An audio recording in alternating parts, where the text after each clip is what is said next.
दोस्तों नीदरलैंड्स ने F-35 को जेल ब्रेक करने का दावा किया है। जी हाँ दोस्तों, नीदरलैंड्स के जो मिनिस्टर है, जो आप यहाँ पे देख रहे हैं, minister for arms procurement and personal, इन्होंने कहा कि देखिए F-35 का जो सॉफ्टवेयर है, इसको हम आईफोन जैसा जेल ब्रेक कर देंगे। इन शॉर्ट इन्होंने कहा कि F-35 को यूएस कंट्रोल के हम पूर्ण रूप से बाहर निकाल सकते हैं यदि अमेरिका ने अपने असली रंग दिखाए, तो उनके ये शब्द हैं। जी हाँ दोस्तों, इसके साथ अगर आप देखें तो बहुत ज्यादा हलचल हो रही है। क्या यूरोप और अमेरिका में इतना वैमनस्य हो चुका है? क्या इतनी कटुता हो चुकी है? वहीं दोस्तों दूसरी तरफ एक इंटरेस्टिंग न्यूज़ आया है। आप देखें तो ये फ्रेंच मीडिया से आया है, जिसमें कुछ इस प्रकार से कहा जा रहा है कि देखिए, लिमिटेड टेक्नोलॉजी ट्रांसफर किया जा रहा है, इंडिया को सोर्स कोड का एक्सेस नहीं दिया जा रहा है 114 रफाल खरीदने के बावजूद। अब दोस्तों यहाँ पे हमारी तरफ से तो बात की जा रही है कि जितने भी इंडियन वेपन्स है वो इंटीग्रेट किए जाएंगे। तो यहाँ पे एक सवाल उठ रहा है, अगर यूरोप जेल ब्रेक कर सकता है F-35 जैसे प्लेन को, जो कि नेटवर्क सेंट्रिक वॉरफेयर के लिए बनाया गया है, इतना ज्यादा जिसपे अमेरिकन कंट्रोल है, तो रफाल को क्या हम जेल ब्रेक नहीं कर सकते? दोस्तों यहाँ पे जानना होगा, क्या हमें रफाल को जेल ब्रेक करने की आवश्यकता है? क्योंकि यहाँ पे अगर आप इसी आर्टिकल को पढ़ें तो इसमें एक कॉम्प्रोमाइज दिखाया गया है, जिसमें वो कह रहे हैं कि हम एपीआई लेवल एक्सेस भारत को दे रहे हैं, जिसके द्वारा Indian weapons can be integrated very smoothly. तो क्या है वो एपीआई लेवल एक्सेस, वो हम जानेंगे। और साथ ही साथ बेहद आवश्यक है, F-35 पे भी चर्चा करें कि F-35 के ऊपर कैसे अमेरिका अपना कंट्रोल रखता है, कैसे वो सॉफ्टवेयर्स के द्वारा पूरा कंट्रोल बना हुआ है, जिसको जेल ब्रेक करने की बात यहां पर हो रही है। और इससे पहले आगे बढ़े दोस्तों, आप सभी से निवेदन है, वीडियो लाइक करें, चैनल सब्सक्राइब करें, बेल आइकन अवश्य दबा दें। और सिर्फ इतना ही नहीं दोस्तों, यहां पे आपको बताना चाहूंगा, आपके लिए हम लेकर के आए हैं अनअकैडमी रिवीजन टेस्ट सीरीज, जो कि मार्केट में आपको 15 से 20 हजार में मिलता है। आपके लिए हम केवल 1999 रुपए में लाए हैं, जिसमें आपको मिलता है ऑनलाइन और ऑफलाइन दोनों ही मॉक टेस्ट। जी हाँ दोस्तों, आपके घर पे इस प्रकार से हम टेस्ट सीरीज भिजवाएंगे, जिसमें आप देख सकते हैं इस प्रकार से आपको बुकलेट भी मिलेगा, और इस बुकलेट के साथ साथ आपके घर पे आएगा क्वेश्चन पेपर। इस प्रकार से आपको मिलेंगे OMR। जी हाँ, इन टोटल 1999 रुपए में आपके लिए हम लाए हैं 2500 से अधिक high quality prelims question, 8 subject wise online test, 22 full length test, जो कि आप ऑफलाइन इस प्रकार से OMR के रूप में दे सकते हैं, ऑनलाइन भी दे सकते हैं दोस्तों। रियल एग्जाम सिमुलेशन ताकि आपको मिल सके, आप एग्जाम के अनुसार प्रिपेयर कर सके, उसी पर्पज से आपके लिए बनाया गया है। ये केवल 1999 रुपए में है। Use the code KC10 towards end of the video हम जरा शेड्यूल देखेंगे। ऑलरेडी हर हफ्ते आपका एग्जाम होना है, ताकि आप एग्जाम रेडी हो जाएं। तो दोस्तों नीदरलैंड्स तैयार है। नीदरलैंड्स के जो डिफेंस मिनिस्टर हैं, डिप्यूटी डिफेंस मिनिस्टर, उन्होंने कहा एक पॉडकास्ट में, जो कि अब काफी ज्यादा सर्कुलेट किया जा रहा है, उनके शब्द हैं, यदि सब कुछ हो गया, अमेरिका ने अपने असली रंग दिखाए और हमें फिर भी F-35 को अपग्रेड करना पड़ा, तो मैं कुछ ऐसा कहने जा रहा हूं जो मुझे कभी नहीं कहना चाहिए। और वो ये है कि हम F-35 को जेल ब्रेक कर देंगे, ठीक वैसे ही जैसे आईफोन को किया जाता है। अब इसके ऊपर मैं और एक शब्द भी नहीं कहूंगा। जी हाँ, उन्होंने ये कहा। दोस्तों मत भूलिए, नीदरलैंड्स वो देश है जो कि अगर आप फ्रंट लाइन फाइटर्स की बात करें तो पूर्ण रूप से F-35 पे ही निर्भर करता है। उसके पास और कोई फ्रंट लाइन फाइटर नहीं है। F-16 उसने रिटायर कर दिए, यूक्रेन को दे दिए हैं। तो वो देश ये बड़ा रिस्क लेने को तैयार है। दोस्तों यहां पे बता देता हूं, अब तक लॉकहीड मार्टिन, यूएस, नीदरलैंड्स की तरफ से इस पर और कोई भी बयान नहीं आया है, ना ही कोई स्टेटमेंट आया है। लेकिन एक बात बड़ी क्लियर है, यूएस और यूरोप कहीं ना कहीं एक दूसरे से दूर छिटक रहे हैं, और उसमें ये लाइन बता रही है कि जो ट्रस्ट फैक्टर है अमेरिका के ऊपर पूर्ण रूप से इरोड हो चुका है। यहां पे दोस्तों जेल ब्रेक क्या होता है, जरा आपको मैं पहले वो समझाता हूं। अगर आप एप्पल आईफोन के कंटेक्स्ट में बहुत ज्यादा कॉमन है जेल ब्रेक करना, तो इसको हम समझते हैं। आप अगर एप्पल आईफोन यूज करते हैं तो आपके हाथ में जो फोन है वो क्या है, एक सिंपल हार्डवेयर है। उसके ऊपर एप्पल के सॉफ्टवेयर्स लगे हैं, जो इंश्योर करता है कि आप केवल iOS यूज करेंगे, आप एप्पल सर्टिफाइड ऐप्स ही यूज करेंगे, आप एप्पल के कुछ रेस्ट्रिक्शंस हैं जिसके द्वारा आप एप्पल क्लाउड में ही जो डेटा है वो जा रहा है और किसी क्लाउड में जाएगा नहीं। तो ये सारी चीजें होती हैं। अब कई लोग क्या करते हैं कि वो जो कंट्रोलिंग सॉफ्टवेयर है, जो इंश्योर करता है कि ये केवल एप्पल के सॉफ्टवेयर के साथ ही इंटीग्रेट होकर ये हार्डवेयर चलेगा, वही ब्रेक कर देते हैं, वही तोड़ देते हैं, और नतीजा उस एप्पल आईफोन में जो हार्डवेयर है उसके ऊपर, मैंने तो देखे हैं कई इस प्रकार के, मतलब जो गीक्स होते हैं उनको देखा है मैंने, उसके ऊपर वो एंड्रॉयड ओएस लगा के यूज करते हैं और वो जेल ब्रेक कर देते हैं, और फिर जैसा चाहे वैसा उसमें एप्स यूज करते हैं, ओएस यूज करते हैं। आप में से अगर कोई ऐसा किए हैं तो मुझे कमेंट में बताइएगा, बड़ा इंटरेस्टिंग होगा।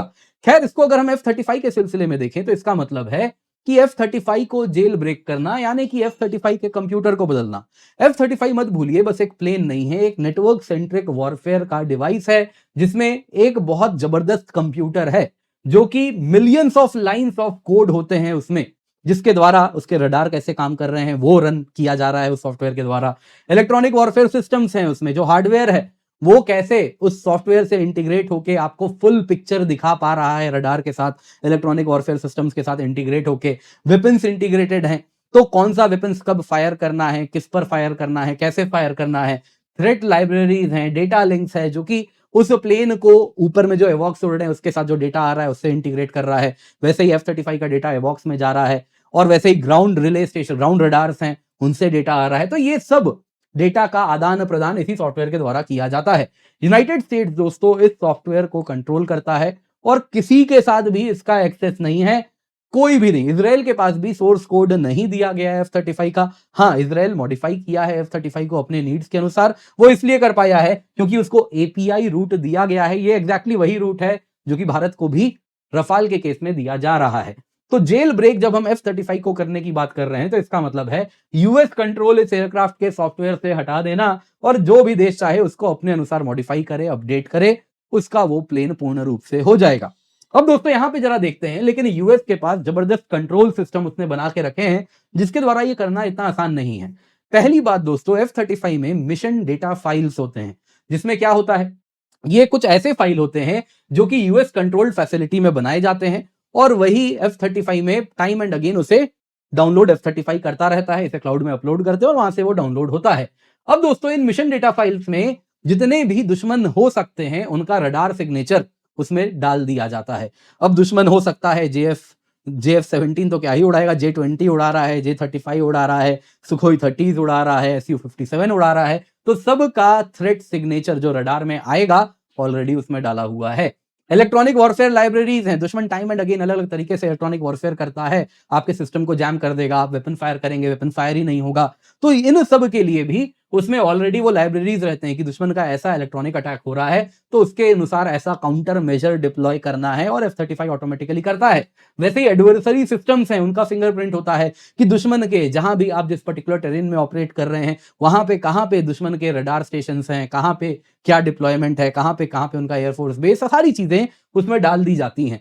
तो ये सिस्टम जो है ये अमेरिका कंट्रोल करता है, और आप जैसे ही इसको ओवरराइट कर देंगे, जेल ब्रेक करके कहेंगे कोई बात नहीं, हम अपने सिस्टम से चला देंगे, कोई दिक्कत नहीं, हम स्वयं अपलोड कर देंगे दुश्मन के जो रडार सिग्नेचर हैं, जो इलेक्ट्रॉनिक वॉरफेयर लाइब्रेरीज हैं, तो अमेरिका कहीं ना कहीं दूसरा हथकंडा अपना सकता है।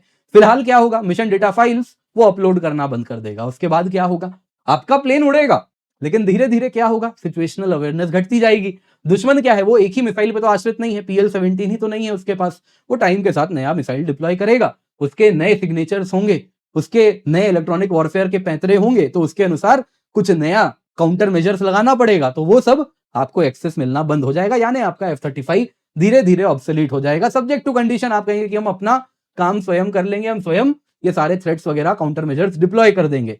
ठीक है, बहुत अच्छी बात है, कर लीजिए, लेकिन फिर लॉजिस्टिक्स एंड सस्टेनमेंट नेटवर्क पे भी यूएस का कंट्रोल है, जिसके द्वारा क्या होता है, F-35 में जो उसका कंप्यूटर है स्वयं, उसमें डायग्नोस्टिक टूल्स होते हैं जो बता देता है कि कौन सा स्पेयर पार्ट्स इतना आवर्स इसका रन हो चुका है, अब इसको बदलना है। तो कहीं ना कहीं एडवांस में ही आपको पता चल जाता है आने वाले इतने फ्लाइट्स के बाद ये F-35 को मेंटेनेंस में डालना है। वैसे ही आपके भी सॉफ्टवेयर में क्या है, कमियां आ रही हैं, तो उस सॉफ्टवेयर को भी अपग्रेड करना है, तो नया पैच आ रहा है जो कि आपके अंदर जो कमी है उसको भरने के लिए है, तो वो देना बंद कर देगा। वैसे ही अगर आप देखें तो धीरे धीरे क्या हो जाएगा, आपको ओडिन नेटवर्क से ही निकाल दिया जाएगा। नतीजा, आपका एयरक्राफ्ट तो इनिशियली ऑपरेट करेगा, लेकिन कुछ फ्लाइज के बाद क्या होगा, कुछ सॉर्टीज के बाद आपके प्लेन में जब स्पेयर पार्ट्स चाहिए होंगे तो वो कहेगा इसमें मेंटेनेंस पे डालो, स्पेयर पार्ट्स ये फलाना बदलना है, ये चीज बदलनी है। आप स्पेयर पार्ट्स जैसे ही बोलेंगे हमें स्पेयर पार्ट्स चाहिए, अमेरिका कहेगा देखो ये स्पेयर पार्ट्स ऐसा तो है नहीं कि पड़ोस के गैराज में तुम्हें मिल जाएगा, ये लेना है तो अमेरिका के पास वापस जाना है, क्योंकि जितने भी एयरक्राफ्ट के पार्ट्स मैन्युफैक्चर हो रहे हैं सबके सब सेंट्रली कंट्रोल्ड हैं। तो वहां से जैसे ही स्पेयर पार्ट्स कहीं रवाना होगा तो उसको पता चल जाएगा किस F-35 के लिए दिया जा रहा है, तो तुरंत वो वहीं पर उसे ब्लॉक कर देगा और आपका प्लेन धीरे धीरे सड़ना शुरू हो जाएगा। यहां पे दोस्तों इजराइल के लिए कुछ मॉडिफिकेशंस किया गया है जो कि बाकी यूरोपियन पार्टनर्स को नहीं दिया गया है, तो पहले जरा वो जानते हैं। सबसे पहले F-35 अगर आप इजरायलीज देखें तो वो उसका कस्टमाइज्ड वेरिएंट यूज करते हैं जो कि F-35I आदिर है, बाकी European standard F-35 variants use करते हैं। जिस वजह से क्या है, देखिए सोर्स कोड इजराइल के पास भी नहीं है, लेकिन इजराइल को API रूट दिया गया है जिसके द्वारा वो इसको हल्का मॉडिफाई कर सकता है, जिसके अंतर्गत वो अपने इलेक्ट्रॉनिक वॉरफेयर सिस्टम्स लगा सकता है। यूरोप नहीं करता, वो US provided electronic warfare libraries ही यूज करता है, ये अपनी लाइब्रेरीज खुद लगा सकता है। वैसे ही मिशन डेटा फाइल्स जो यूएस देता है, यूरोप वही यूज करता है, लेकिन इजराइल चाहे तो वो अपना स्वयं का कस्टमाइज कर सकता है। जो रीजनल थ्रेट है उसका, ईरान को सेंट्रिक रखते हुए उसके कैसे इलेक्ट्रॉनिक वॉरफेयर सिस्टम्स हैं, कैसे उसके पास मिसाइल्स हैं, उसके अनुसार उसे मॉडिफाई करता है। वैसे ही सॉफ्टवेयर मॉडिफिकेशन राइट्स हैं, इजराइल इसको मॉडिफाई कर सकता है, लेकिन लिमिटेड एपीआई रूट्स के माध्यम से ही अपना वेपन्स इंटीग्रेट कर सकता है, लेकिन यूरोप नहीं कर सकता। वैसे ही लॉजिस्टिक सिस्टम्स देखें तो इजराइल को ये छूट दी गई है कि वो फ्लेक्सिबल है, जिसके द्वारा वो लोकल मेंटेनेंस भी कर सकता है, लेकिन दोनों ही यूएस सप्लाई चेन पर निर्भर करते हैं। आपको इंजन चाहिए, स्ट्रक्चरल पार्ट्स चाहिए, मेजर अपग्रेड चाहिए, तो आपको यूएस के पास जाना पड़ेगा। तो ये कंट्रोल दोनों के ऊपर रखा गया है। अब आते हैं दोस्तों रफाल वाली कहानी पे। तो फ्रेंच मीडिया की बात करें दोस्तों, तो उन्होंने कहा 114 Rafale jet limited technology transfer के साथ भारत को दिए जा रहे हैं, जिसके द्वारा जो कोर सॉफ्टवेयर है, जो कॉम्बैट कर्नल है, वो इंडिया को नहीं दिया जा रहा। कोर सॉफ्टवेयर क्या है? सोर्स कोड, जो की बात कही जा रही है दोस्तों, कॉम्बैट कर्नल का कोड भारत को नहीं मिलेगा। वो क्या है? तो दोस्तों वो ये है, वो कोर मिशन सॉफ्टवेयर है, वो प्लेन को डिफाइन करने वाला सॉफ्टवेयर है। उसमें दुनिया भर के सेंसर्स लगे हुए हैं। अगर आप देखें तो कुछ रडार हैं, वैसे ही आप देखें तो कुछ इलेक्ट्रो ऑप्टिकल सेंसर है, कुछ इंफ्रारेड सेंसर है, और न जाने कितने प्रकार के सेंसर हैं। तो ये अलग अलग सेंसर्स अलग अलग डेटा ला रहे हैं। तो वो डेटा को प्रोसेस करना और फाइनली एक पिक्चर बनाना, जिसको देख के पायलट डिसीजन लेता है कि क्या करना है, जैमिंग करनी है, वेपन्स फायर करना है, क्या करना है, कौन सा वेपन फायर करना है, ये सब फैसला वो लेता है। तो ये कहीं से भी भारत को नहीं दिया जाएगा, क्योंकि ये रफाल का प्रोप्राइटरी फीचर है जो डसो के पास है। वैसे ही रडार कैसे प्रोसेस कर रहा है, इलेक्ट्रॉनिक वॉरफेयर हो रहा है, तो उसका क्या एल्गोरिथम है, कौन सा फैसला वो किसको ले रहा है, किसको प्रायोरिटी दे रहा है, किसको प्रेफरेंस दे रहा है, किसको नहीं दे रहा है, ये भी इसी कॉम्बैट कर्नल में है। फ्लाइट कंट्रोल कैसे हो रहा है, डेटा लिंक इंक्रिप्शन किस प्रकार से किया जा रहा है, थ्रेड प्रायोरिटाइज कैसे कर रहा है रफाल, तो ये सब जो कि कहीं ना कहीं उस रफाल का कोर है, ये प्रोवाइड नहीं किया जाएगा। अब सवाल पूछा जा रहा है, क्या भारत को इसकी आवश्यकता है? क्योंकि हमारा उद्देश्य क्या है? हमारा उद्देश्य बड़ा क्लियर है कि हम अपने weapons, Astra, beyond visual range air to air missile, Rudram, 100, ये सब उसमें इंटीग्रेट कर सकें। तो वो इंटीग्रेट करने के लिए आपको ये कोर कर्नल की आवश्यकता ही नहीं है। इसको अगर सिंपल शब्दों में हम समझना चाहें तो कुछ ऐसे समझिए, मान लीजिए मैं एक ऐप बना रहा हूं जो कि उबर ओला जैसा टैक्सी वाला ऐप है। तो वो ऐप निर्भर करता है गूगल मैप्स पे या किसी भी थर्ड पार्टी ऐप मैप वाले कंपनी पे। वो गूगल मैप्स हो सकता है, बिंग मैप्स हो सकता है, मैप माई इंडिया हो सकता है, कोई भी हो सकता है। तो अब यदि मुझे अपना ऐप बनाना है तो उसमें बस एक फंक्शनैलिटी है, गूगल मैप्स। तो वो ऐप बनाने के लिए मुझे गूगल के पास जाके मैं थोड़ी बोलूंगा मुझे पूरा का पूरा गूगल मैप का तुम एल्गोरिथम दे दो, कैसे गूगल मैप काम करता है, एग्जैक्टली हूबहू पूरा का पूरा अंदर तक बताओ कैसे ये एक एक चीज काम हो रही है। गूगल मैप क्या बोलेगा? बोलेगा तुम्हारा पर्पस क्या है, ऐप बनाना है, टैक्सी वाला ऐप, ये लो, ये तुम्हें एपीआई दे देते हैं जो कि तुम्हारे ऐप को गूगल मैप से कनेक्ट करता है। तुम इसमें इनपुट डालोगे फलाना, तो गूगल मैप फलाना आउटपुट दे देगा, जिससे तुम्हारा ऐप बढ़िया चलेगा। क्या करोगे गूगल मैप का एल्गोरिथम लेके? वो तुम्हारे काम का ही नहीं है। तो एग्जैक्टली यही चीज हो रही है यहां पे दोस्तों। ऐसा ही एपीआई लगाया जा रहा है जो कि इंडियन कोड को कहीं ना कहीं प्लग इन करेगा। आप इंडियन वेपन्स हैं, मान लीजिए Astra beyond visual range air to air missile मैंने फायर किया, तो वो फायर करने के लिए सबसे पहले तो मेरे रफाल के जो कोर कर्नल है उसमें क्या है? रडार है। वो रडार उसको टारगेट दिखाएगा, वो टारगेट को दिखा के डिस्टेंस के अनुसार उसे लॉक करेगा, और उसके अनुसार जब मैं ट्रिगर दबाऊंगा या जो भी होता होगा प्लेन में, जैसे ही मैं उसे फायर करूंगा तो वो मिसाइल निकलेगी और जाके फायर होगी। तो बेसिकली मेरा अस्त्रा और रफाल का कोर कर्नल दोनों में कम्युनिकेशन चैनल बनाना होगा जिसके द्वारा वो एफिशिएंटली रन हो। तो वही चीज ये एपीआई लेयर के द्वारा बनाई जाएगी, जो कि मेरे वेपन्स को रफाल के कोर कॉम्बैट कर्नल के द्वारा कहीं ना कहीं डेटा का आदान प्रदान करवाएगी और मेरे वेपन्स को इफेक्टिव बनाएगी। तो यही एग्जैक्ट चीज यहां पे हो रही है। तो मुझे फुल सोर्स कोड की आवश्यकता ही नहीं है। वो तब चाहिए जब मैं एयरक्राफ्ट को फंडामेंटली बदल देना चाहूं, पूर्ण रूप से उसमें बदलाव चाहूं। मेरा वो उद्देश्य नहीं है। मेरा उद्देश्य है कि इंडियन वेपन्स को इंटीग्रेट कराना, तो वो इसी एपीआई लेयर से हो जाएगा, ठीक वैसे ही जैसे इजरायलीज F-35 के साथ करते हैं। तो इससे क्या होगा दोस्तों? कहीं ना कहीं भारत को ये एक मिसकंसेप्शन है कि सोर्स कोड नहीं मिल रहा, कोई भी नहीं देता सोर्स कोड, कोई भी नहीं देता।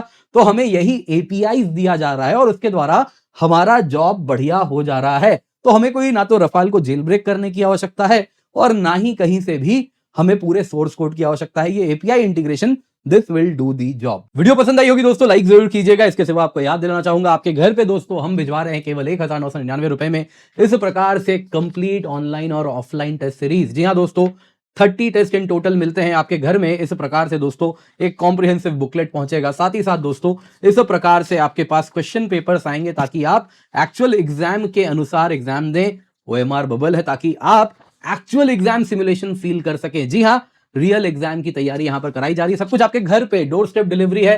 2500 से अधिक high quality prelims question, 8 subject wise online test, 25 full length test आपको मिल रहे हैं केवल 1999 रुपए में। मार्केट में जो 15 से 20 हजार का मिलता है। आप देख सकते हैं दोस्तों, इस प्रकार से शेड्यूल है। 25 जनवरी, 1 फरवरी, 8 फरवरी, 15 फरवरी। आप देख सकते हैं, अगर आपका इसमें से कुछ टेस्ट मिस हो गया है तो घबराइए मत, ऑनलाइन है 15 मार्च तक ये सारा का सारा टेस्ट, ये आप बाद में भी दे सकते हैं। और इसके बाद दोस्तों हर हफ्ते जो टेस्ट हो रहा है फुल लेंथ टेस्ट होने वाला है। कुछ इस प्रकार से आप देख सकते हैं दोस्तों, यहां पे आपको हम पेपर 1, पेपर 2 ऐसे घर में भिजवाएंगे, जो कि आपको मिलेगा एक्चुअल जैसा यूपीएससी एग्जाम कराती है ठीक वैसा ही आपको यहां पर हम प्रोवाइड करा रहे हैं। ऐसे ओएमआर भी आपको मिलेगा ताकि आप एक्चुअल एग्जाम की तरह ओएमआर भर के उसमें भी जो टाइम जाता है वो भी आप एलोकेट कर सकें। और 22 मार्च से 17 मई तक हर हफ्ते आपका फुल लेंथ टेस्ट है। सेम डे पेपर 1, पेपर 2 दोनों रखा है एक्चुअल एग्जाम की तरह। निश्चिंत होकर जुड़े दोस्तों, KC10 कोड यूज करें ताकि केवल 1999 रुपए में दोस्तों आपको ये टेस्ट सीरीज मिल सके, जो कि इंडिया की बेस्ट टेस्ट सीरीज है, इंडिया के बेस्ट एजुकेटर्स के द्वारा बनाई गई है। तो आप निश्चिंत होकर जुड़े, पिन कमेंट में इसका लिंक आपको मिल जाएगा।